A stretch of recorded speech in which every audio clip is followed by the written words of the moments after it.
from Mission Control Houston, and welcome as we get ready for the journey of 4 crew members from on board the International Space Station getting ready to head on home to planet Earth. I'm NASA's Dan Hewitt, coming to you live from the International Space Station Flight Control Room at the Johnson Space Center. On your camera, you're looking at a Dragon spacecraft. That's not the one we're actually going to be using today, but the crew members will soon be loading into the Dragon dock to the forward port on the International Space Station, loading in and getting ready to come home, and they are part of the NASA's SpaceX Crew-5 mission.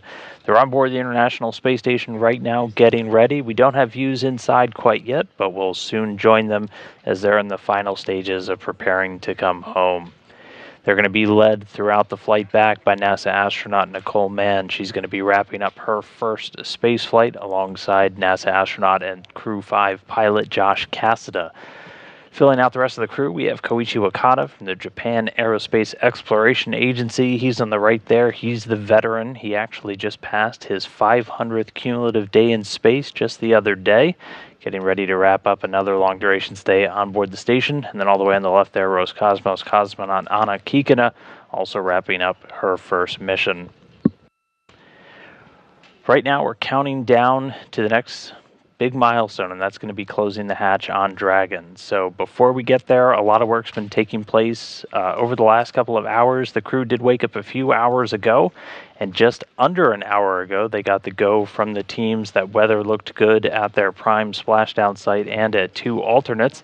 And that meets our flight rules. We have to have a prime and a backup good to go before we proceed with an undock. So we got past that checkpoint, and we are now heading towards an undocking later this evening. We're expecting the hatch to get closed within the next 15 or 20 minutes.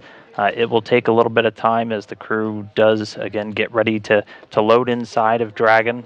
Throughout the morning, they've been installing some of the final cargo on board. They particularly leave some of the powered payloads, the ones that have to be essentially plugged into electrical power to maintain a cold environment until right before they get ready to leave and undock. Also making sure they've cleaned up all of their various items on board the International Space Station, and then packing all their final cargo inside of the capsule itself.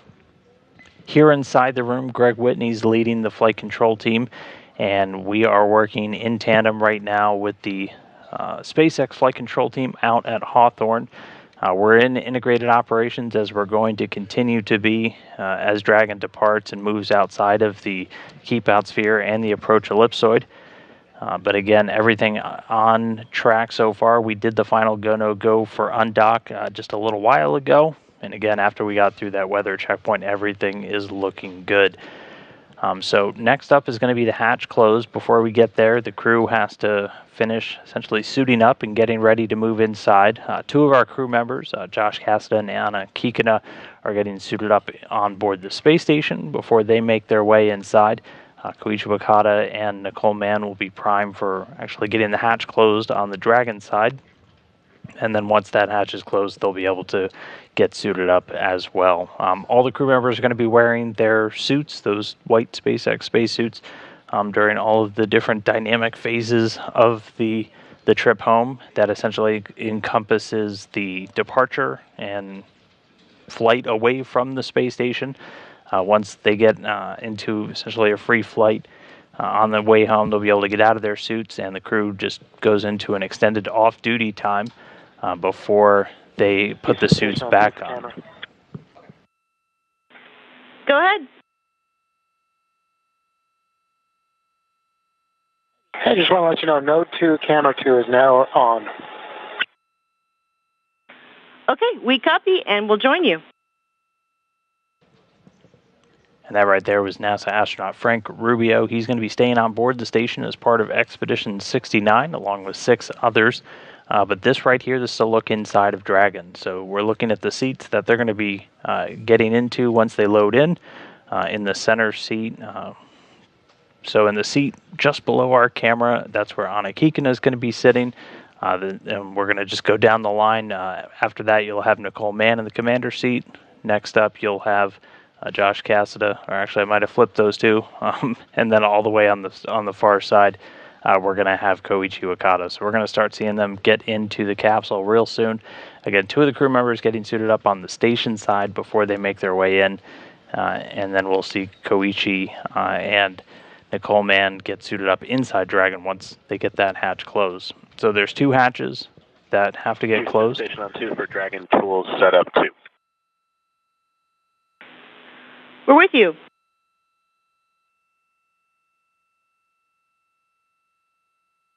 Yeah, I'm working on the video setup for SSC-27. That is procedure 2.2.204, and I'm currently in step 4.2. The confirm window did not open, so I tried the steps in 4.3, but I do not see any video streams listed in the properties window. Okay, we copy all. We do need to do some configurations on the ground so we can pick up the setup from here.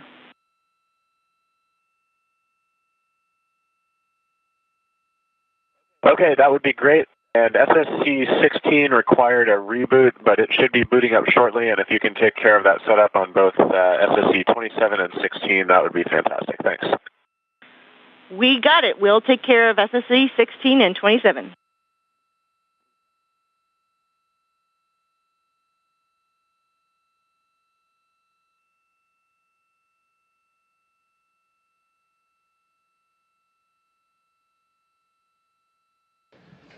So that right there was a little bit of comm between the crew on board and the Capcom here in Houston. So some of the crew members on board, Steve Bowen and Woody Hoberg, are going to be setting up some tools just to help monitor Dragon's departure. They are not prime for any monitoring of that departure itself. The crew on board Dragon are actually the ones that are prime, so they'll be the ones that, if any commands need to be sent or any control needs to happen, that's going to be done by the crew on board, specifically Nicole, Mann, and Josh Cassada. And there we go, inside Node 2, looking at the hatchway. We can see all 4 of our crew members actually suited up and ready to go. You can see Anna Kikina on the left, and then that's Josh Cassada, Nicole Mann, and then can't see him now, but Koichi Wakata there off to the right.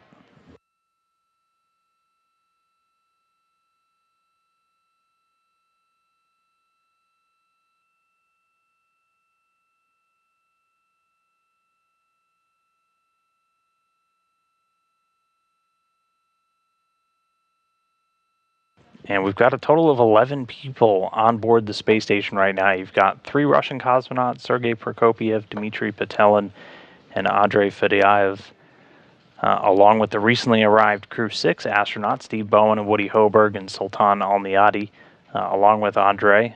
And so packed house on board. It's been like that ever since Crew-6 arrived.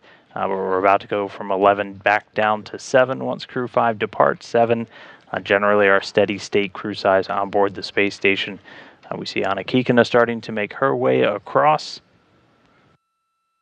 So again, this is inside Node 2. They're going now through the hatchway, and they're going to go down through what's called the pressurized mating adapter, and then out into the Dragon spacecraft itself.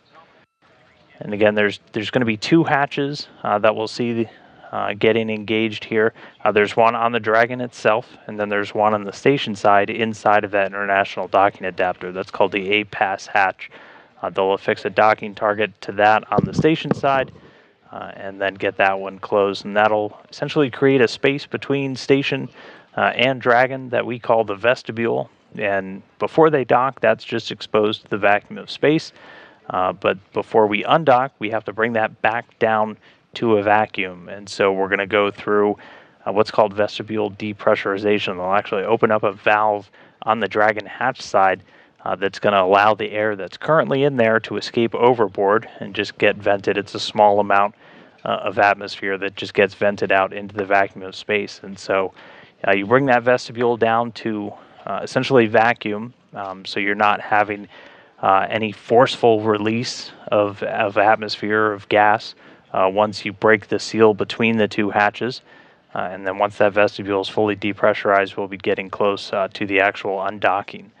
Undocking is scheduled to take place tonight at It's about 0700 GMT, so it'll be 1 a.m. here in Houston, 2 a.m. over on the East Coast. That's when the undocking command will be sent. That is not the undocking time. We'll call undocking once we hit that physical separation, and that'll happen just about 5 minutes later. Dragon undocks from the space station by actually firing some of the Draco thrusters on the spacecraft itself. There are no springs or no physical mechanism that actually separates Dragon from the space station. They'll do an initial, just really short, about 1.5 long burst of those engines that breaks what's known as stiction. So that's actually the technical term for it. That's those two different metal sides of Dragon and station that are together for about 6 months. Those thrusters will be able to break them apart, and then Dragon will start to depart. It'll do 2 quick undocking burns. That first one just about 1.5 seconds, and then another one about 5 seconds, and that'll start to increase its rate away from the space station. Dragon then executes a series of departure burns. So over the next couple of minutes, so one about 30 seconds after undocking, and then one about 5 minutes later, and that will start to back Dragon away, then eventually fly it up over top of the space station. And then after about an hour or so, after about an hour, a little less than an hour after we undock, Dragon will do a final departure burn, and that's going to bring it eventually down underneath the space station and allow it to start phasing in front of the station. So as you go into a lower orbit than something else, if you're moving at the same speed, which these two vehicles will be moving relatively at the same orbital velocity. If you're at a lower altitude, you've got less ground to cover to make a circle around planet Earth, so you'll actually start going out in front of whatever's higher than you. And that's what we're talking about when we say phasing in front of something. So that'll be Dragon's eventual path to get below and then out in front of the space station before it goes through some of its final phasing burns to set it up for that deorbit and splashdown. We're looking at about 19 hours from undocking to splashdown, a little less than 19 hours before they splash down off the coast of Florida. Houston has you loud and clear. I just want to let you know the CG correct photos look great, and so all Crew-5 Dragon cargo actions are complete, and we're also looking good on the undock timeline.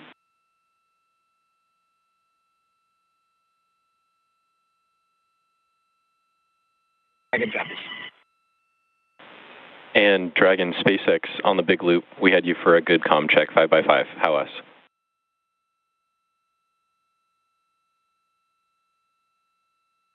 You got you the same.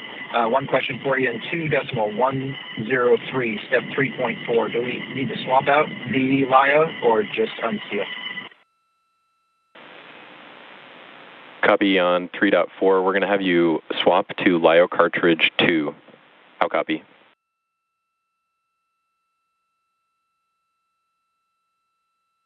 Okay, we'll swap to LIO cartridge 2.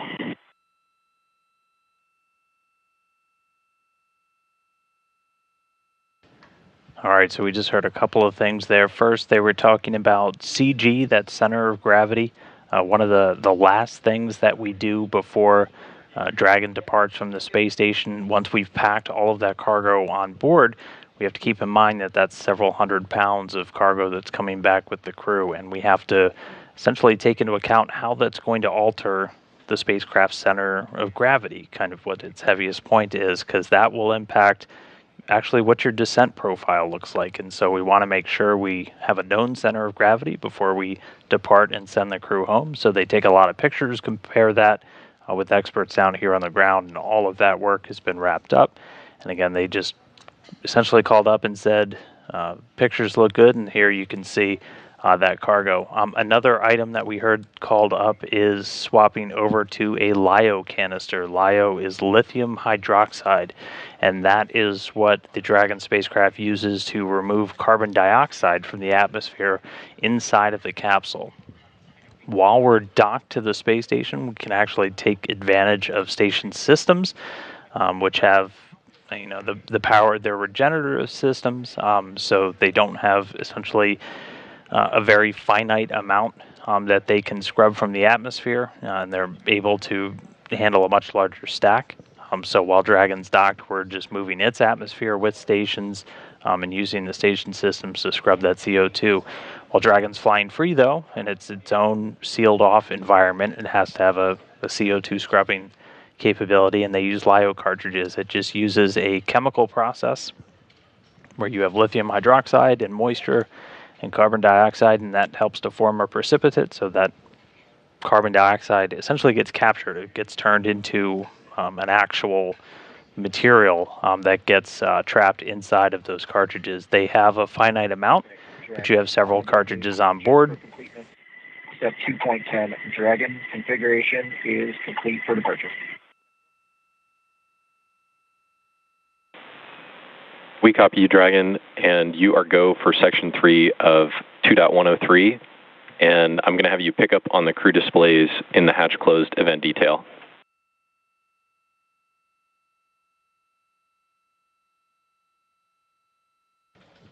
Copy, go for step 3 and hatch closed event detail. Thanks. You got it?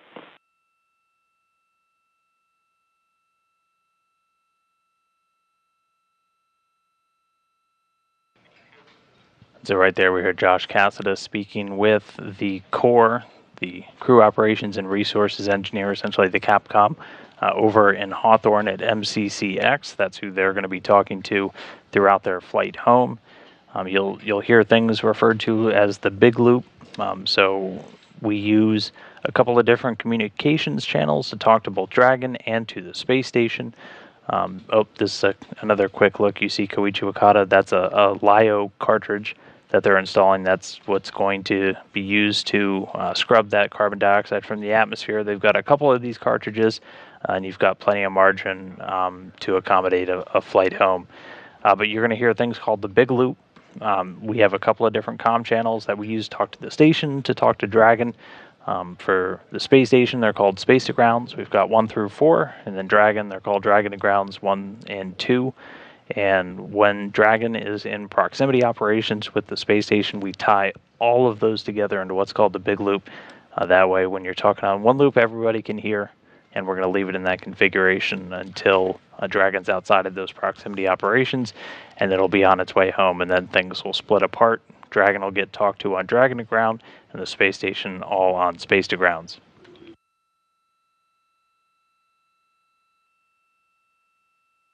But again, right now the crew's just doing some of the final cabin configuration before we get ready to actually start closing those hatches. And again, we have 2. We've got one on the Dragon side that's going to get closed from inside Dragon, likely by either Nicole Mann or Koichi Wakata. As Josh Cassada is already seated, he's working to get the displays up. So on Dragon, all of your primary controls are done through touchscreen displays that are positioned right in front of the commander and the pilot seats.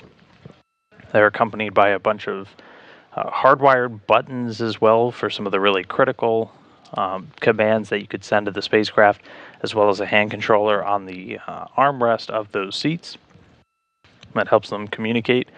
You can see umbilicals plugged into the legs of the seats.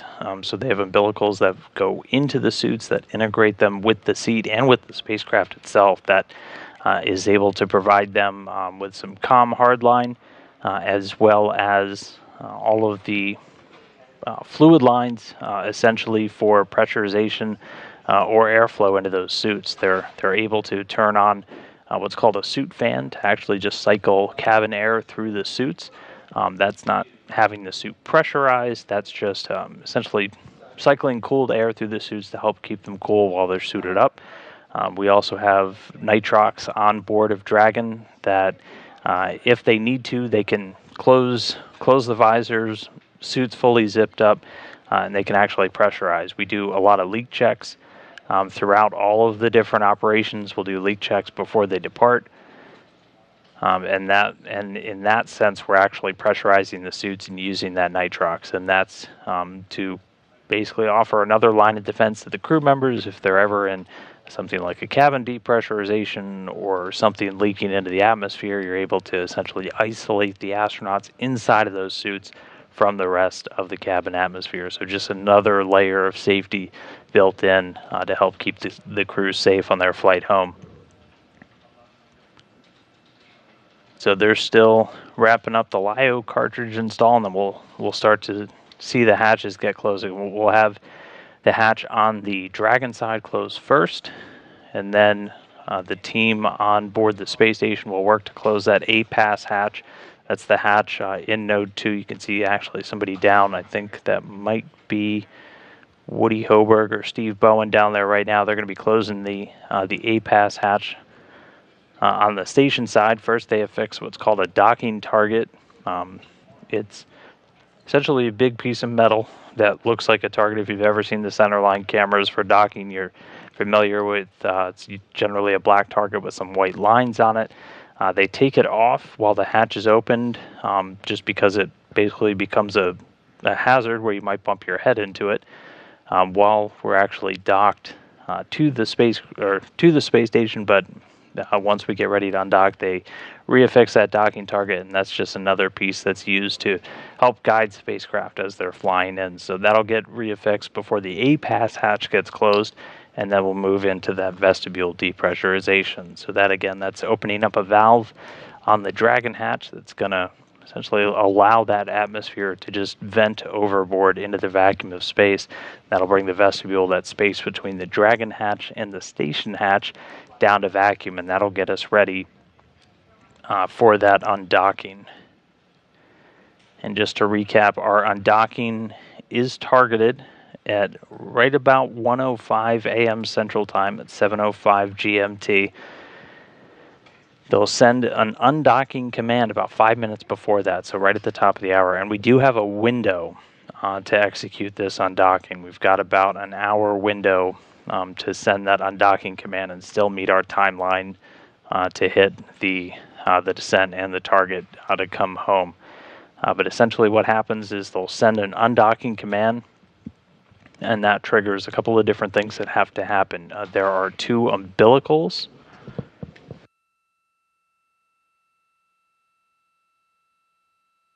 There are two umbilicals that are going to retract. They're currently connected right now. They're supplying power and data between Dragon and station. So Dragon, while it's docked, not only able to utilize station's atmosphere mixing, but also able to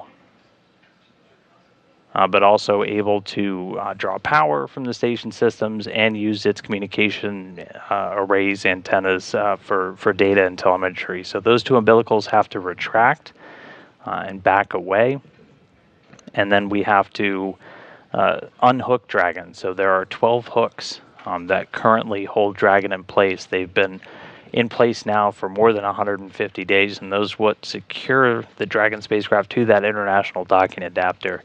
There's 12 in total. They move in two different sets of 6. So after those umbilicals have retracted, they'll start opening the hooks on set number 1.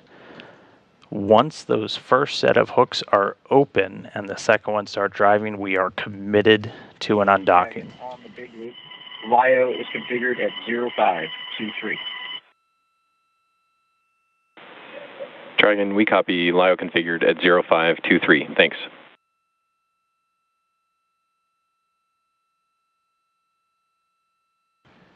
And the crew calling down, they've got that LiO, that lithium hydroxide canister installed. Again, that's what's going to be scrubbing CO2 from the atmosphere of Dragon while it's in free flight. But again, so we'll send the undocking command, umbilicals retract, and then 12 hooks in two different sets of 6. And then as soon as all of those hooks are open, Dragon autonomously executes an undocking burn. This is using the Draco thrusters around the service section, kind of the lower part of the capsule, not on the trunk, but still on the Dragon capsule, firing them for just 1.5 seconds, so just a really quick burst, and that's what actually physically separates Dragon from the International Space Station, and that's when we'll call undocking. They do 2 burns pretty much right on top of each other. They do that first one really quickly, and then about a 5-second burn following that. And that'll start Dragon backing away very slowly, usually just a little over 1/10 of a meter per second, backing away from the International Space Station. And then it sets up to do a series of departure burns. So that's what's going to essentially back it even farther away, and then eventually change its trajectory to bring it up and above, and eventually behind, and then after one final departure burn, sending it beneath the orbit of the space station, allowing it to start to phase in front of it, essentially move in front of it on an orbital path, and then send it on its journey home.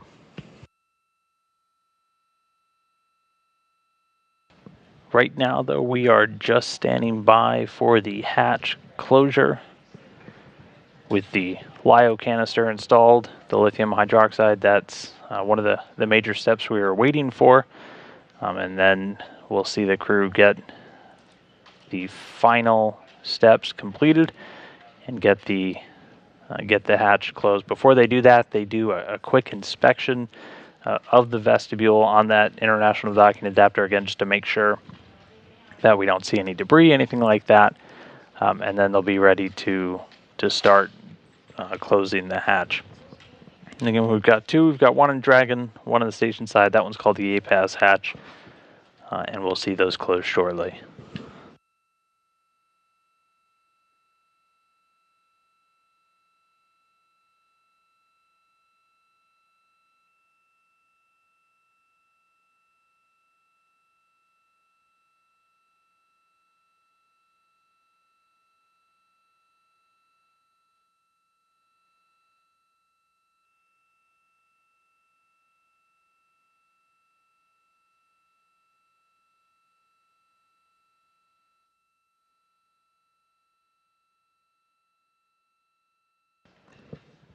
And here's our look inside. You can see Josh Cassada in the pilot seat, Nicole Mann getting into the commander seat.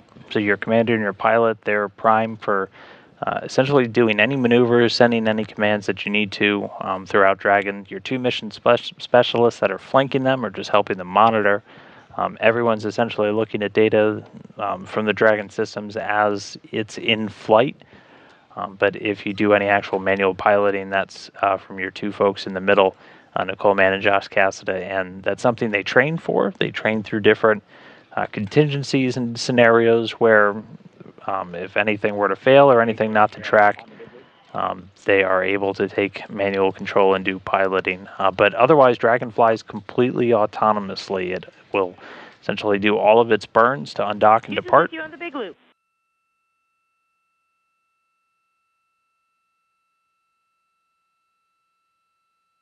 We made an earlier call to SpaceX that the forward hatch is closed. Not sure if you guys copied that.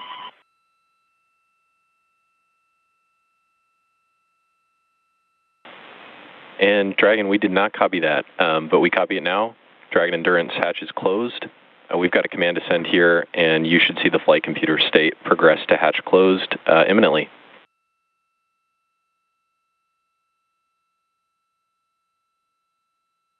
Okay, we'll stand by for that, and then we'll check the PTR, the ISO valve. And just a heads up, it seems like we were out of comm there for probably 2 minutes or so. Okay, copy. Yeah, 2 to 3 minute unexpected loss of comm, and that was unexpected. We copy.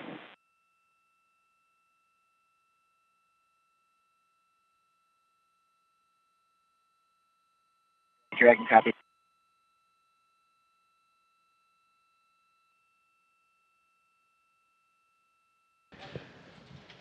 All right, and from that conversation right there, we heard confirmation that the Dragon Endurance hatch is closed. So that hatch closed coming right at about 11:29 p.m. Central Time, 12:29 p.m. Eastern, getting us one step closer to NASA's SpaceX Crew-5 coming on home. So with that hatch closed, we're going to see the A-Pass hatch get closed next. And then they're going to open an isolation valve on the Dragon hatch side. That's going to start venting that atmosphere that's currently in the vestibule, that space between Dragon and station overboard, bringing it down to vacuum and getting us close to an undocking. We are targeting undock today at 1:05 a.m. Central Time, so in just a little over an hour and a half from now. Before we get there, we'll do the vestibule depress, leak checks on the hatch, before we get ready to depart. So 1:05 a.m. Central Time, 2:05 a.m. Eastern, that's 7:05 GMT. We're looking for Dragon to undock. Once we undock, we'll do a series of departure burns, bringing Dragon away from the International Space Station, eventually moving it out beneath and in front of it, getting it ready for the journey home. It's going to be about 19 hours from undock command until splashdown. We're looking at a splashdown tomorrow night, or tonight, depending on where you are, at about 8:02 p.m. Central Time, 9:02 p.m. Eastern Time. That's 2:02 in the morning on Sunday for GMT. But it'll be about a 19-hour trip from undocking all the way to splashdown off the coast of Florida for the Crew-5 astronauts and cosmonaut. While they fly, they'll essentially be in an off-duty phase where they'll just be able to get out of their suits, just monitor Dragon systems and relax before they essentially take the plunge back through the Earth's atmosphere, splashdown, where we're going to have recovery teams on a recovery ship ready to get them out of the water and then get them home pretty quickly.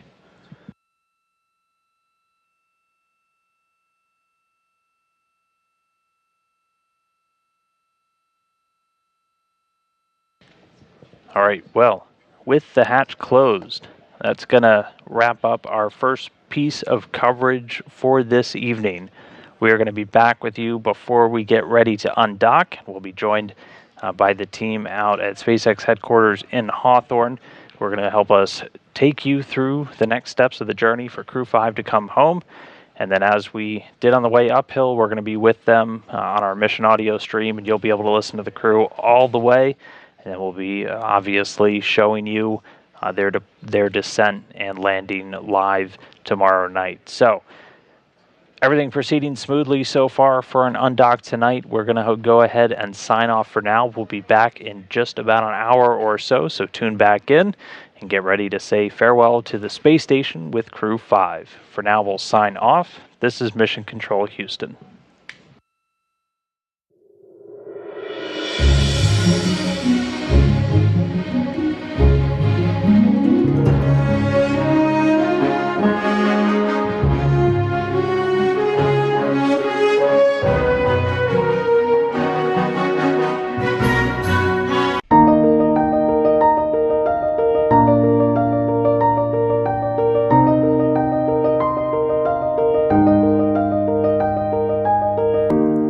NASA celebrates Women's History Month.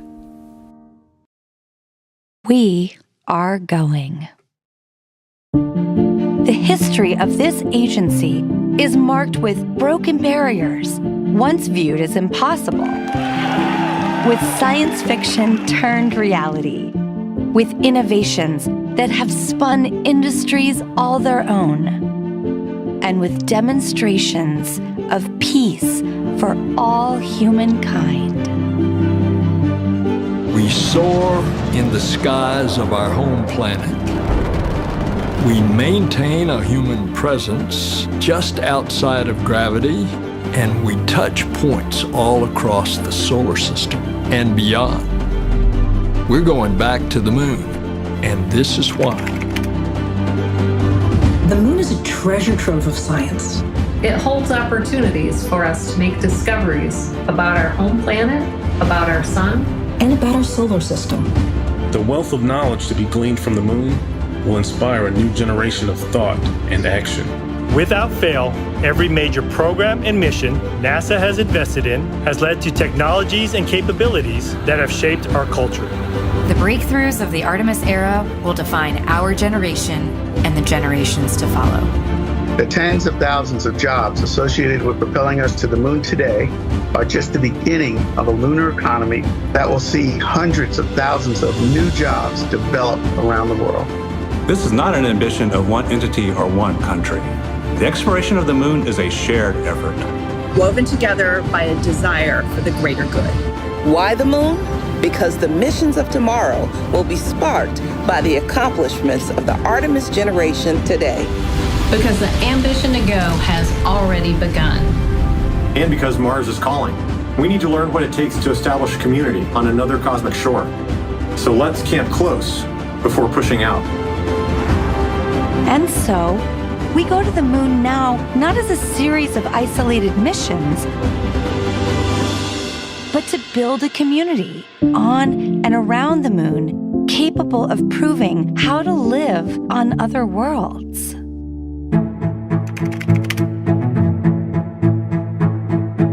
We'll use the lessons from more than 50 years of peaceful exploration to send a new generation to the lunar surface to stay. We will anchor our efforts on the lunar South Pole to establish the Artemis Base Camp, positioning us for long-term science and exploration of the lunar surface. We will prove what it takes to assemble a complex ship in deep space. We will perfect descending down to and returning from a distant surface. We will learn how humans can survive and thrive in a partial gravity environment. With improved spacesuit designs, mobile habitats, and with reconnaissance robots pre-positioning and relocating supplies. We will learn how to utilize the resources we find on these other worlds, starting with finding water ice and purifying it to drinkable water. And refining that into hydrogen for fuel and oxygen to breathe. We will establish fission power plants on the surface of the moon, capable of supporting a growing community of efforts. And we will expand the logistics supply chain to enable commercial and international partners to resupply and refuel deep space outposts. None of this is simple or easy, but nothing in our history ever has been. The Eagle has landed. We got a bunch of guys about to turn blue. We're breathing again. Thanks a lot.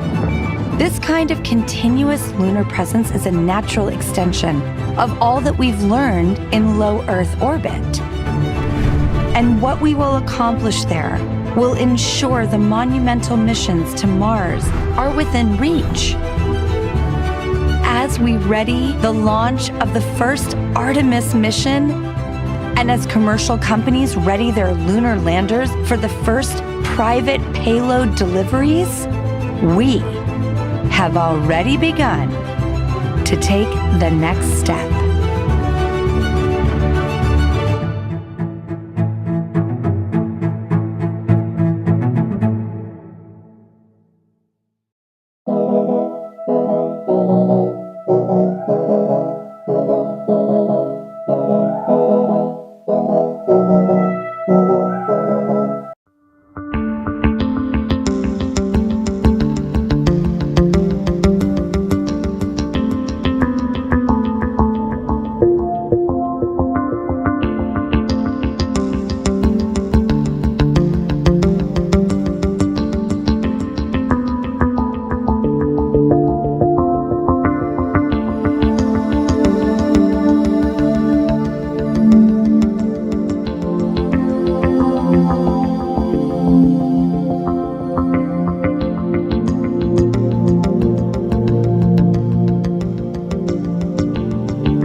That's one small step for man, one giant leap for mankind. More than 50 years ago, NASA's Apollo program sent humans to the moon with less computing power than is in your mobile phone.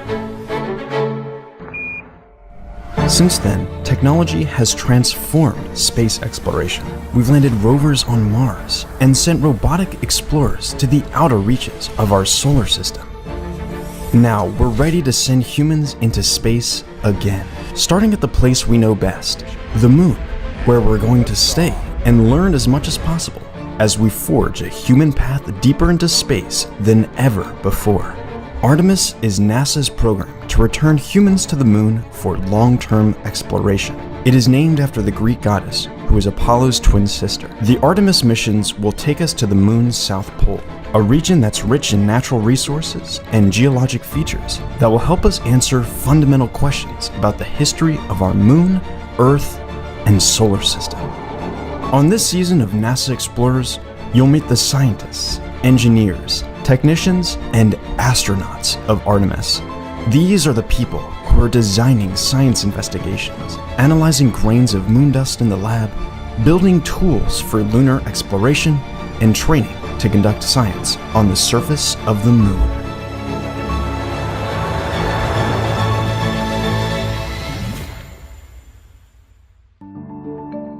Yes, so my job title is now astronaut, NASA astronaut.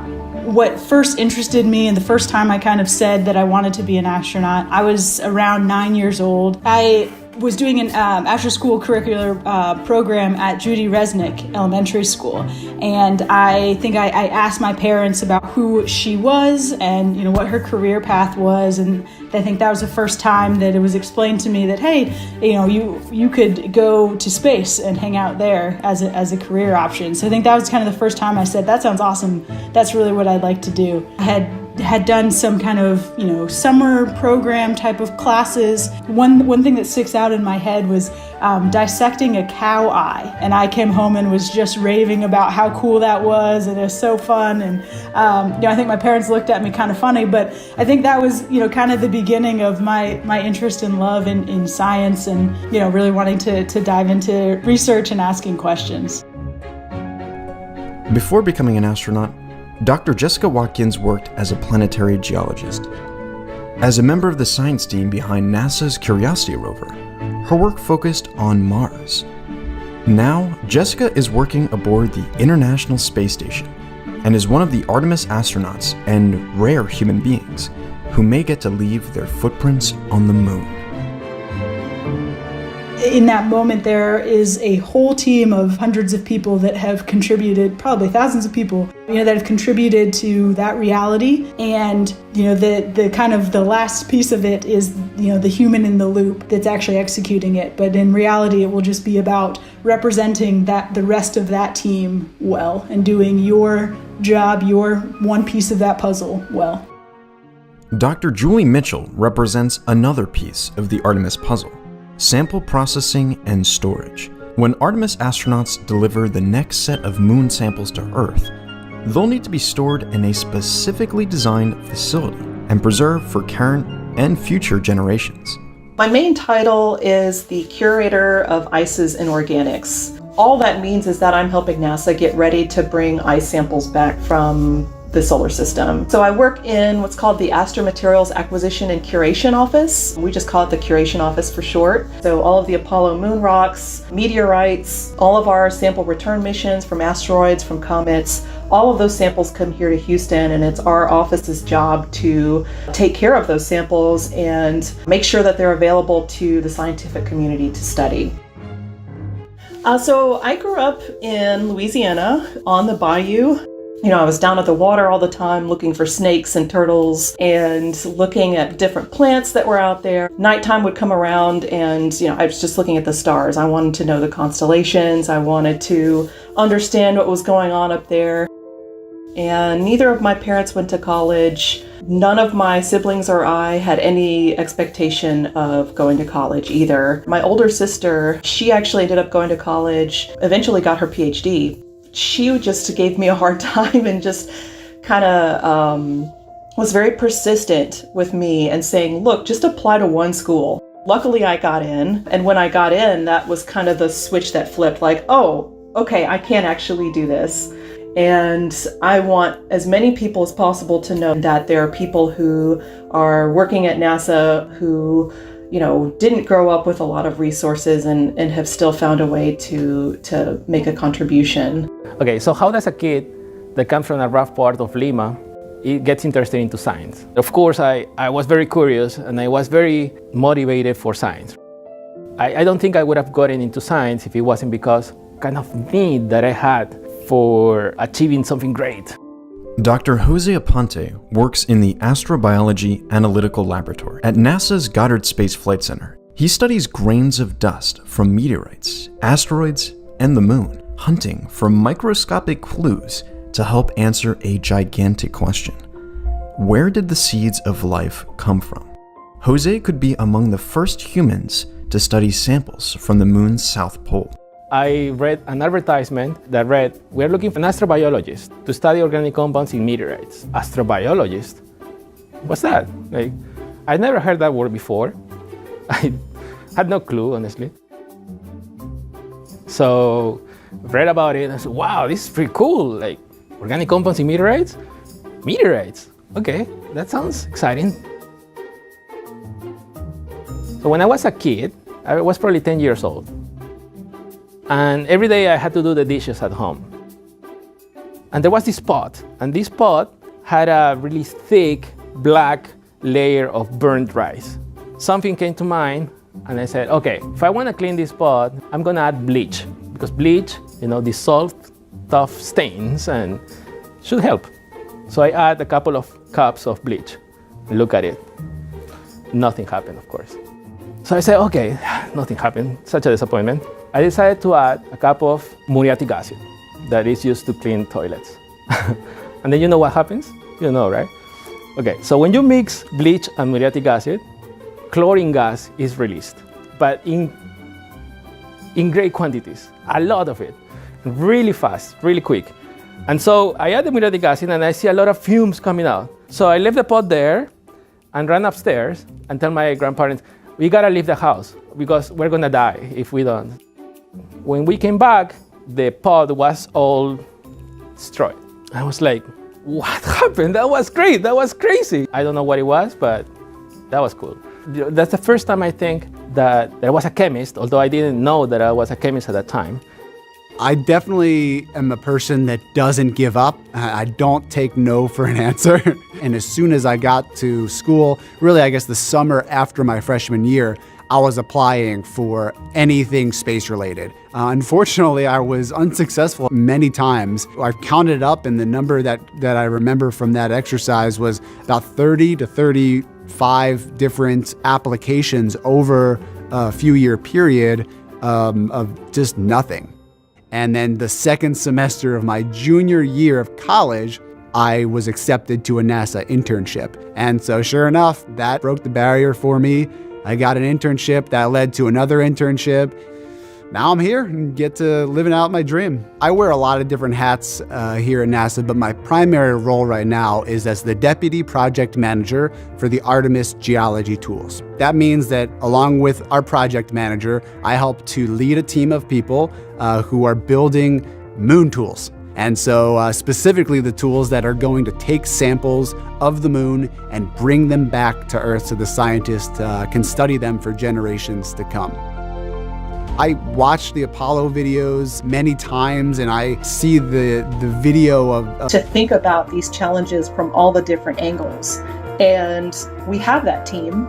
These are our explorers, the people who will get us to the moon, collect moon rocks, deliver them to Earth safely, and ensure that we can study them for years to come. By the time we get to the moon, we're going to have the best tools. We're going to have the best containers. We're going to have the best crew. And that's because everybody involved really, really cares. And all of that is going to lead us to the very best science we can do. Everybody's hard work ahead of time will make sure that we have these excellent samples and that they're preserved for the long term. Virtually